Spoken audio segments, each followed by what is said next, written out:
बेटा पिछले लेक्चर में हमने टॉपिक किया था लॉ ऑफ केमिकल इक्विलिब्रियम का।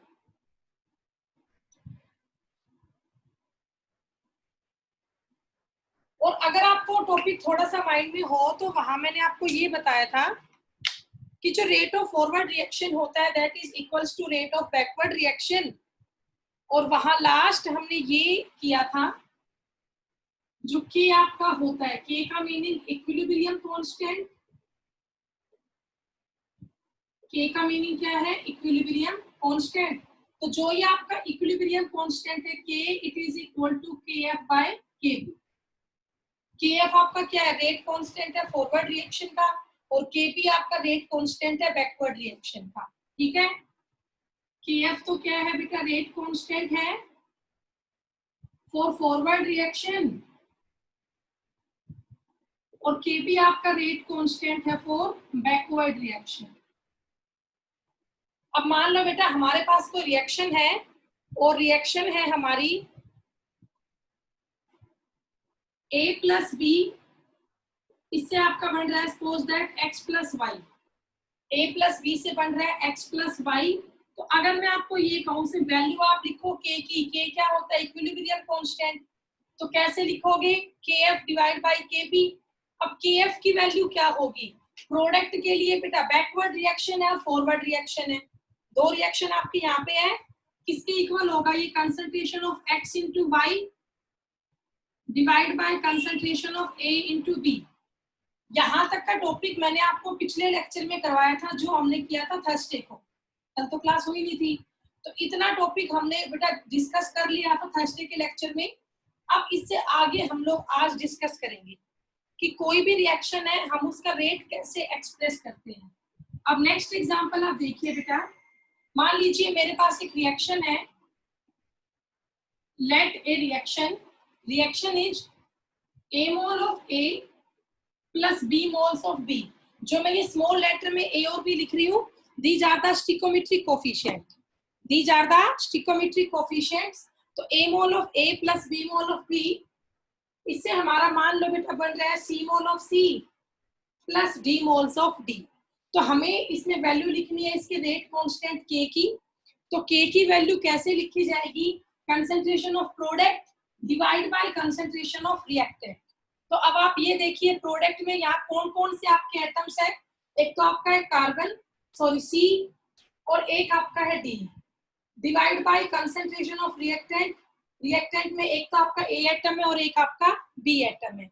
साथ में जो नंबर ऑफ मोल्स होंगे बेटा, साथ में जो नंबर ऑफ मोल्स होंगे, इस C की पावर में ये स्मॉल c जाएगा, D की पावर में ये D जाएगा, A की पावर में स्मॉल a आएगा, B की पावर में B आएगा। मतलब जो भी इनके नंबर ऑफ मोल्स होंगे, या आप ये कह सकते हो जो इनके स्टिकोमेट्रिक कोफिशिएंट होंगे, वो आपके रिएक्टेंट की कंसंट्रेशन की पावर में आएंगे। ये तरीका है रेट कांस्टेंट को एक्सप्रेस करने का। ठीक है, K इज इक्वल्स टू क्या होगा? Concentration of product divide by concentration of reactant, और जो भी इसके नंबर ऑफ मोल्स है स्टिकोमेट्रिक कोफिशिएंट है, they are raised to the power of concentration of reactant, they are raised to the power of concentration of reactant। ठीक है, तो ये आप लोग कर लें बेटा, कर लोगे? ये हो गया आपका। इस साइड का रब कर देती हूँ। अब हम कुछ एक और रेट एक्सप्रेशन सीखते हैं। मान लीजिए बेटा in case of gaseous phase reaction, in case of gaseous phase reaction, हमारे पास कोई ऐसी रिएक्शन है जिसमें आपके रिएक्टेंट और प्रोडक्ट है वो गैसियस फेज में है। तो उस केस में हम रेट को कैसे एक्सप्रेस करते हैं वो आप देखिए। मान लीजिए मैंने यही लिया बेटा, a mole of gas plus b mole of gas. इस बार गैसियस है आपके रिएक्टेंट भी और प्रोडक्ट भी। इससे बन गया c mole of gas plus d mole of gas. तो अगर आप गैसियस फेज की रिएक्शन ले रहे हो, तो गैसियस फेज की रिएक्शन में जो आपका रिएक्टेंट मॉलिक्यूल है उसकी कंसंट्रेशन को प्रेशर की टर्म में लिखा जाता है, क्योंकि बेटा गैस की केस में जो आपकी कंसंट्रेशन है उसको नंबर ऑफ मोल में रिप्रेजेंट ना करके प्रेशर की टर्म में रिप्रेजेंट किया जाता है। तो अगर मैं वैल्यू यहाँ पे लिखती हूँ के की, के आपका क्या हो गया रेट कांस्टेंट, मैंने यहाँ मान लो केपी लिख दिया, क्या लिख दिया केपी, इसका मतलब क्या रेट कांस्टेंट है for gaseous phase reaction, P का मतलब प्रेशर के लिए, तो इट इज इक्वल टू, ये होता है कंसंट्रेशन ऑफ प्रोडक्ट।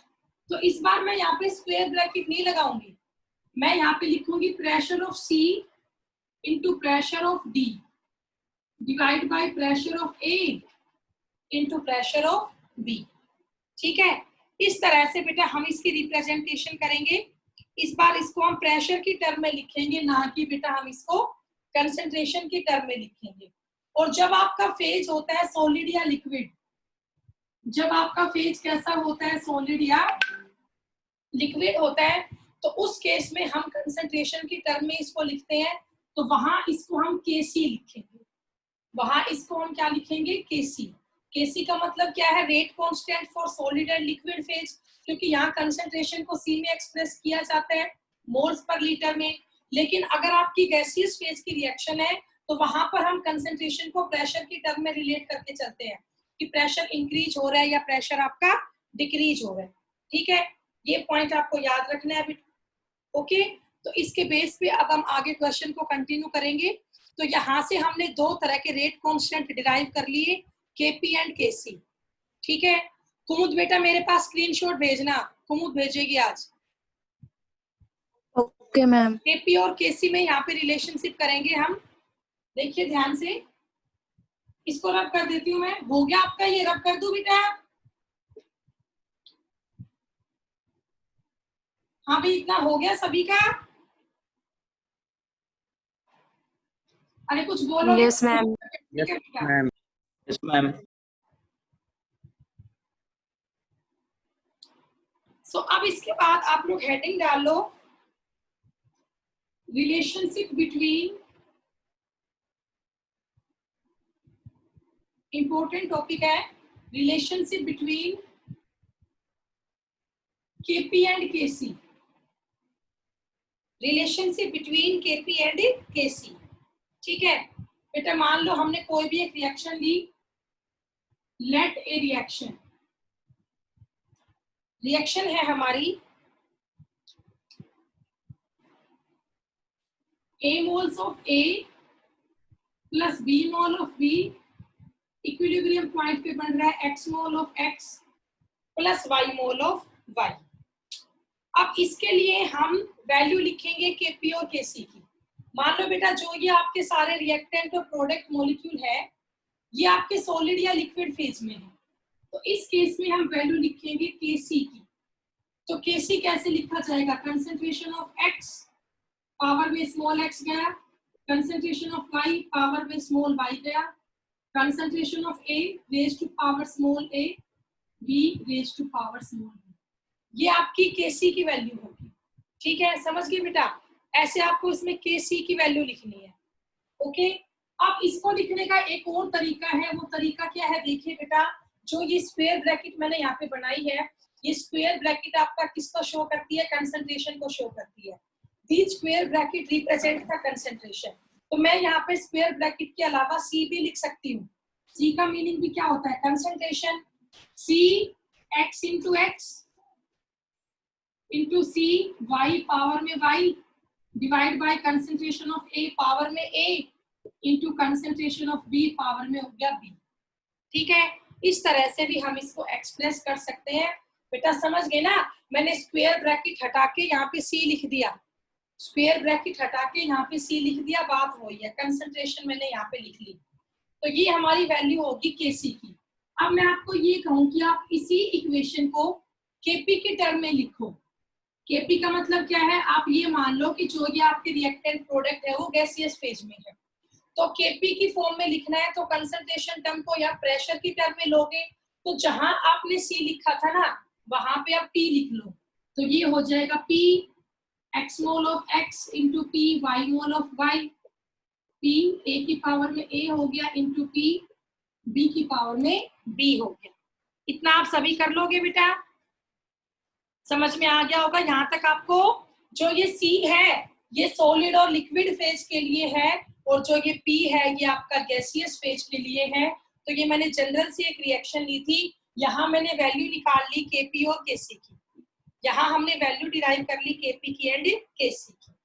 ठीक है, अब बेटा हम ये मान लें कि जो गैसीज है वो हमारी आइडियल है, जो गैसीज है वो कैसी है बेटा, आइडियल है। ठीक है, तो आइडियल गैस के केस में आपको ध्यान है आइडियल इक्वेशन क्या थी, बोलो बेटा, कोई बच्चा बताएगा what is ideal gas equation?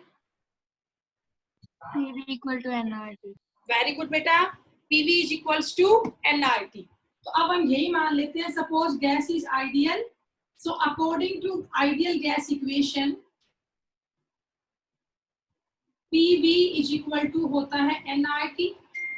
PV is equals to क्या होता है, nRT होता है।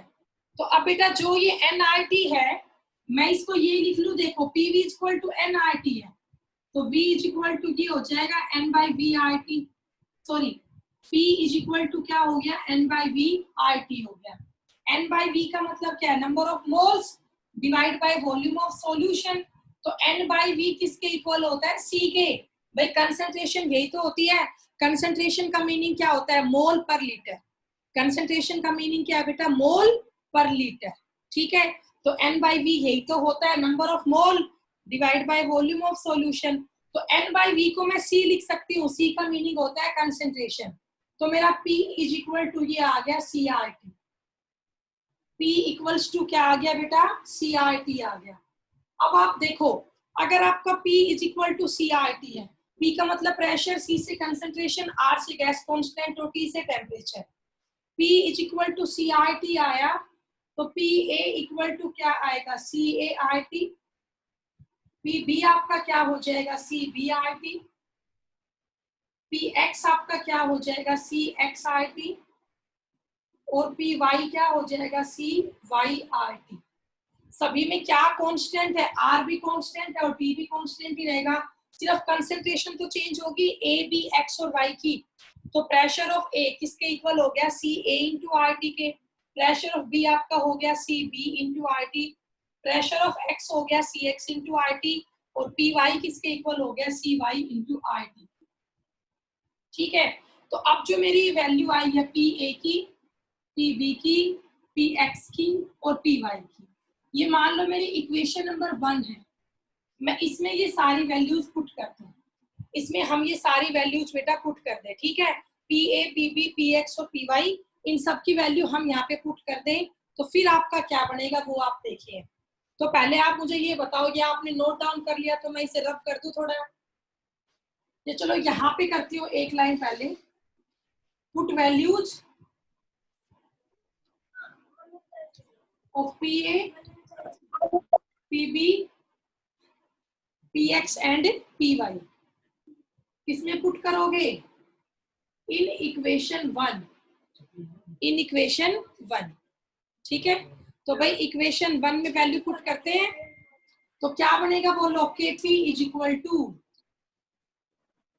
आप बताएं बेटा PX की जगह क्या आ जाएगा, PX किसके इक्वल है, सारे बताओ,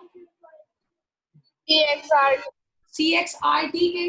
तो मैं ये कर लू CXRT, पावर में स्मॉल x तो इसके थाई हो गया, इनटू में PY की वैल्यू क्या है, CY पावर में हो गया y divide by CART power में A इंटू CBRT पावर में हो गया B।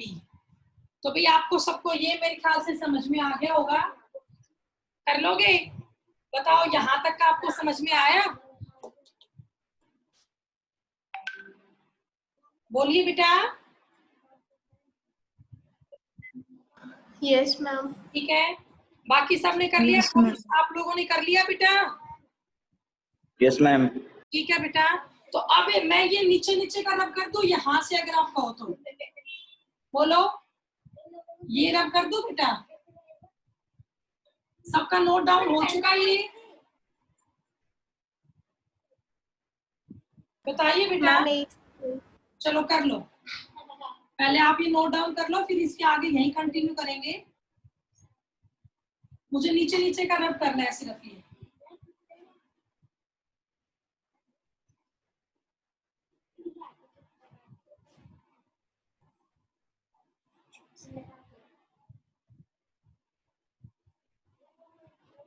करो बेटा, वेरी गुड।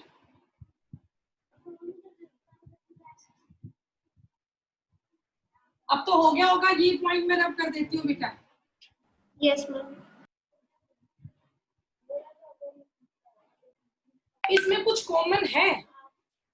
आप लोग बताएं बेटा, इसमें कुछ कॉमन है? इसमें कॉमन है, सभी में क्या कॉमन है? RT। अच्छा, अब जो ये आपकी इक्वेशन है, देखो मैं इसको यू लिख लूं, KP is equal to C x mole of x into C y mole of y। दोनों में क्या कॉमन है? RT। दोनों में क्या कॉमन है? RT। ये x इंटू वाई है, क्या बन जाएगा बोलो? पावर में x प्लस y हो जाएगा। बोलो, आपको ये लाइन बेटा समझ में आई? कर लोगे ये? Yes ma'am. ठीक है, डिवाइड बाय, अब ये क्या हो गया? C A mole of A into C B mole of B। यहाँ भी कॉमन हो गया RT A प्लस B। यहाँ पे क्या कॉमन हो गया बोलो? RT, और पावर में क्या चला गया? A प्लस B चला गया। हो गया। अब आप ये बताओ, मैं इसको और करके अब यू लिख लूं, ये A प्लस B है, पावर में है, ऊपर जाके किस में आ जाएगा? x plus b y, minus में क्या हो जाएगा? A plus b. तुम पहले मुझे ये बताओ, जो ये चीज है पहले इसको सोल्व करवाओ, ये किसके इक्वल है बेटा? पहले आप मुझे ये बताओ, ये किसके इक्वल है? इसलिए मैंने मिटाया नहीं ऊपर का पॉइंट, ताकि आप लोग देख सको। बताओ बेटा देख के, ये जो आपकी वैल्यू है, देखो ये रही, ये वैल्यू यहां भी तो है, बताओ, है ना बेटा? सुनाई यस देता मैम। है? Yes ma'am. Yes ma'am. तो बताओ ये किसके इक्वल है? बोलो बेटा, ये वैल्यू किसके इक्वल है? के सी के इक्वल है। किसके इक्वल है? के सी के। तो मैं इसको अब यू लिख लूं, के पी इज इक्वल टू, ये सारा मेरे किसके इक्वल हो गया? के सी के। इनटू में क्या बच गया? R T. क्या बच गया? R T X plus Y minus A plus B. A plus B. ये बात आप लोगों को समझ में आ गई? x plus Y minus A plus B. अब आप में से किसी को ये पता है, जो ये स्मॉल x y a और b थे, ये क्या थे? ये रिएक्शन देखो, ये स्मॉल a b x और y, ये नंबर ऑफ मोल्स होते हैं। ये बेटा क्या होते हैं? Number of moles. मतलब ये कंसंट्रेशन टर्म है। क्या टर्म है ये? कंसंट्रेशन। तो x और y तो आपके नंबर ऑफ मोल है प्रोडक्ट के, और स्मॉल a और b आपके नंबर ऑफ मोल्स है रिएक्टेंट के। तो मैं इसको अब ये लिख सकती हूँ बेटा, Kp is equal to Kc into RT। x plus y किसके मोल्स है? नंबर ऑफ मोल है प्रोडक्ट के, माइनस a प्लस बी किसके नंबर ऑफ मोल्स है? रिएक्टेंट के। Np का मतलब क्या है? Number of mole of product, और Nr का मतलब क्या है? Number of mole of reactant. बेटा जो ये आपके स्मॉल a और b है, ये नंबर ऑफ मोल्स है, स्टिकोमेट्रिक कोफिशिएंट है। स्मॉल a और b तो रिएक्टेंट के हैं, स्मॉल x और y प्रोडक्ट के हैं। तो x और y मेरे नंबर ऑफ मोल है प्रोडक्ट के, और a और b मेरे नंबर ऑफ मोल है रिएक्टेंट के। तो Kp इज इक्वल टू ये आ गया Kc इंटू में क्या हो गया? RT। अब number of mole of product, final mole minus initial मोल, वो किसके इक्वल हो जाएगा? डेल्टा एन के। किसके इक्वल हो जाएगा? डेल्टा एन के इक्वल हो जाएगा। तो Kp और Kc में क्या रिलेशनशिप आई बोलो? Kp is equal to Kc into RT, और पावर में क्या आ गया? Delta N. पावर में क्या आ गया? डेल्टा एन आ गया। आया आपको ये समझ में ये point? Kp is equal to क्या हो Yes, गया? ma'am. मैं ऊपर से रब कर देती हूँ। Yes ma'am. ठीक है बेटा, अब इस पे न्यूमेरिकल्स भी करेंगे आगे हम। अब मैं यहाँ लिख देती हूँ, डिराइव होके हमारा आया Kp is equal to Kc into RT delta n. अब सब आपको पता होना चाहिए Kp क्या है, इक्विलिब्रियम कांस्टेंट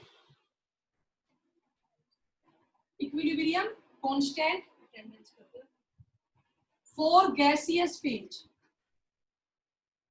Kp क्या है बेटा? इक्विलिब्रियम कांस्टेंट है गैसियस फेज का।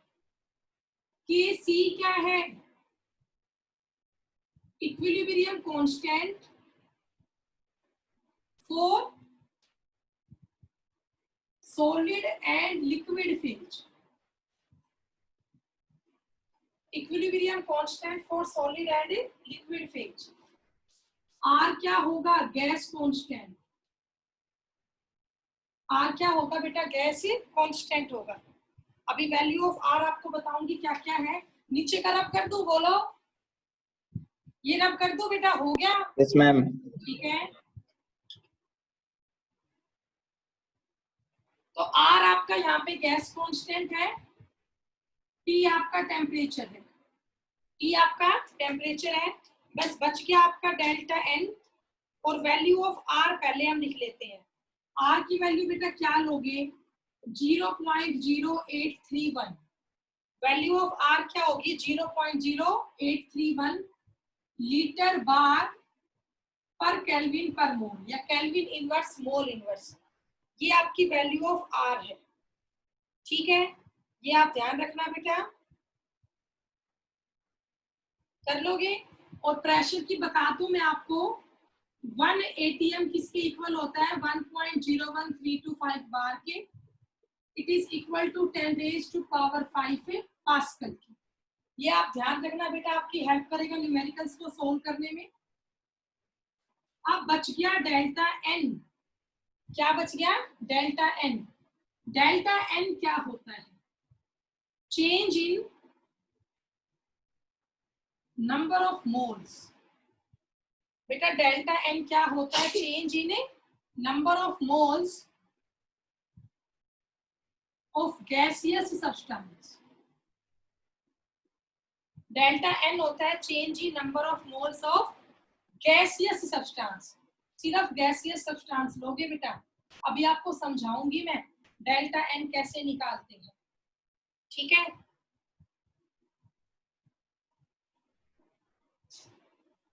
डेल्टा एन आपको निकालना तो आता है ना? Number of mole of product minus number of mole of reactant. और सिर्फ कैसे? गैसियस, ओनली गैसियस ही यहाँ पे होंगे। डेल्टा एन निकलता है number of mole of product minus number of mole of reactant से। तो इतना रब कर लो पहले, फिर मैं आपको डेल्टा एन यहाँ पे निकालना सिखाऊंगी बेटा। मुझे बता देना ये हो जाए तब।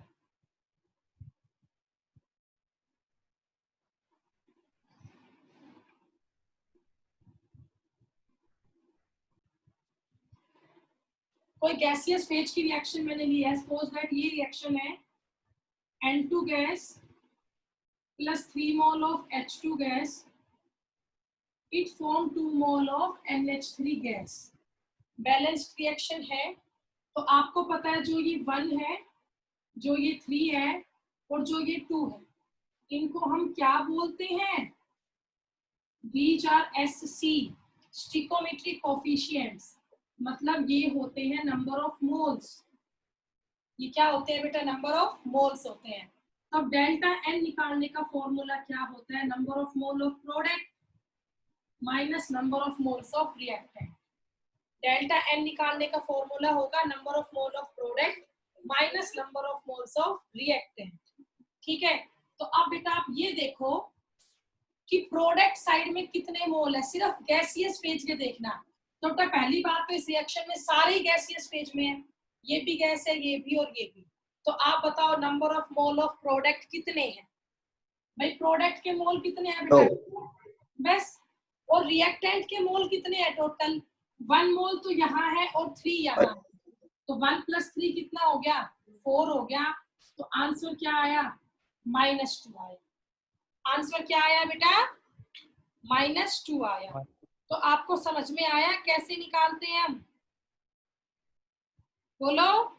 अब मैं एक एग्जांपल और मैम। मान लो मैंने लिया A mole of gas plus B mole of solid.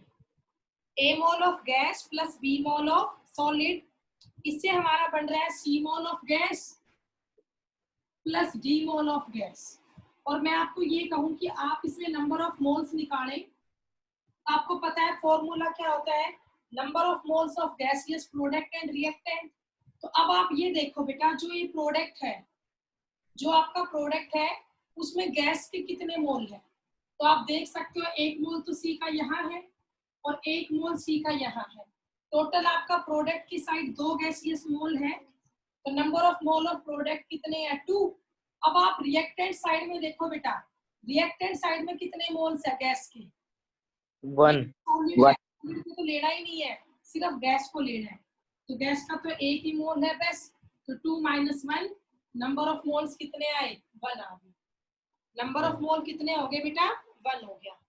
ठीक है, तो इस तरह से आपको ये क्वेश्चन करना है। तो न्यूमेरिकल के लिए फॉर्मूला आपको तैयार हो गया, अब सबको याद होगा Kp = Kc × RT, पावर में है डेल्टा N। तो अब इसका न्यूमेरिकल हम करेंगे अभी। ये फॉर्मूला है और इसकी हेल्प से आपको न्यूमेरिकल करना है। सब कुछ मैंने आपको सिखा दिया है, कौन सी वैल्यू क्या है। तो बताओ, अगर आपने लिख लिया हो तो मतलब कर दूं इसको। हो गया बेटा?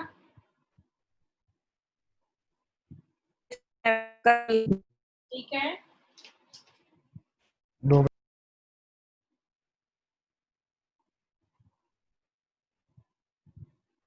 अब एक न्यूमेरिकल करवा देती हूँ इस टॉपिक पे। फॉर द रिएक्शन, न्यूमेरिकल है बेटा एक, फॉर द रिएक्शन, और हमारी रिएक्शन क्या है, A mole of gas plus B mole of solid, इससे हमारा बनेगा C mole of gas plus D mole of gas. ये आपकी एक रिएक्शन है। वैल्यू ऑफ Kc आपको गिवन दी गई है 49। वैल्यू ऑफ Kc कितनी है 49 मोल पर डेसीमीटर क्यूब, 49 मोल पर डेसीमीटर क्यूब है बेटा। ठीक है, टेम्परेचर आपको दे रखा है at 127 degree Celsius. Calculate value of Kp। आपको बेटा किसकी वैल्यू निकालनी है, Kp की वैल्यू निकालनी है। Calculate value of Kp। तो बेटा यहाँ Kc की वैल्यू डेसीमीटर में है, तो वैल्यू ऑफ R भी आपको डेसीमीटर की यूज करनी है। तो R की वैल्यू क्या होती है डेसीमीटर में, 0.0821 decimetre cube, 0.0821 decimetre cube ATM पर केल्विन पर मोल। ये वैल्यू होगी R की। अब डेल्टा N निकालो, तो number of mole of product कितने हैं 1 2, 2 है गैसियस, रिएक्टेंट में एक ही है, नंबर ऑफ मोल आ गया 1। T आपको दे रखा है 127 डिग्री सेल्सियस। अब आप देखो बेटा, वैल्यू ऑफ R आपकी केल्विन में है, तो इसे केल्विन में कन्वर्ट करोगे ना, तो केल्विन में इसको कन्वर्ट करो बेटा, तो क्या हो जाएगा 127 प्लस 273, 400 केल्विन हो गया। कितना हो गया बेटा 400 केल्विन हो गया। कर लोगे? तो अब बस न्यूमेरिकल सोल्व कर दो। फॉर्मूला आपको पता है Kp = Kc × RT, पावर में क्या है डेल्टा N है, तो Kp आपको निकालना है। Kc की वैल्यू कितनी है बेटा, Kc आपको दे रखा है 49, R की वैल्यू 0.0821, T की वैल्यू क्या है 400, इंटू पावर में क्या है डेल्टा N, और N की वैल्यू तो 1 ही है। N की वैल्यू तो क्या है बेटा 1 ही है। ठीक है, तो बस आपको इसको मल्टीप्लाई करना है, तो करो मल्टीप्लाई, बताओ और क्या आंसर आएगा। अच्छा, किससे क्या क्या कैंसिल हो जाएगा, वो मैं यही कर देती हूँ बेटा। डेसीमीटर क्यूब पर डेसीमीटर क्यूब कैंसिल, मोल मोल इनवर्स कैंसिल, टेम्परेचर आपका केल्विन में होगा, केल्विन पर केल्विन ये भी कैंसिल। तो आपका आंसर किस में आएगा, ATM में आएगा। आपका केपी बेटा प्रेशर के लिए है ना, तो आंसर किस में आएगा आपका, एटमॉस्फेयर में आएगा। तो आप इसकी मल्टीप्लाई कर दो बस, 49 इंटू 0.0821 इंटू 400, ठीक है। और बताओ मल्टीप्लाई करके क्या आएगा, कर लोगे ना बेटा, 0.0821 है, 4 से कर लो, ये हो गया, 2 जीरो भी है इसके साथ में, तो पॉइंट आपका चला गया 4 डिजिट, यहाँ आ जाएगा 32.84 हो गया। तो 49 की मल्टीप्लाई आप कर दो 32.84 के साथ, मल्टीप्लाई आप लोग खुद कर लें, तो उसकी हेल्प से आपके केपी की वैल्यू आ जाएगी, और केपी की वैल्यू फाइनली सोल्व होके ये आएगी 1.61 इंटू 10⁻³ 380। तो इस तरह से आपको केपी एंड केसी के न्यूमेरिकल सोल्व करने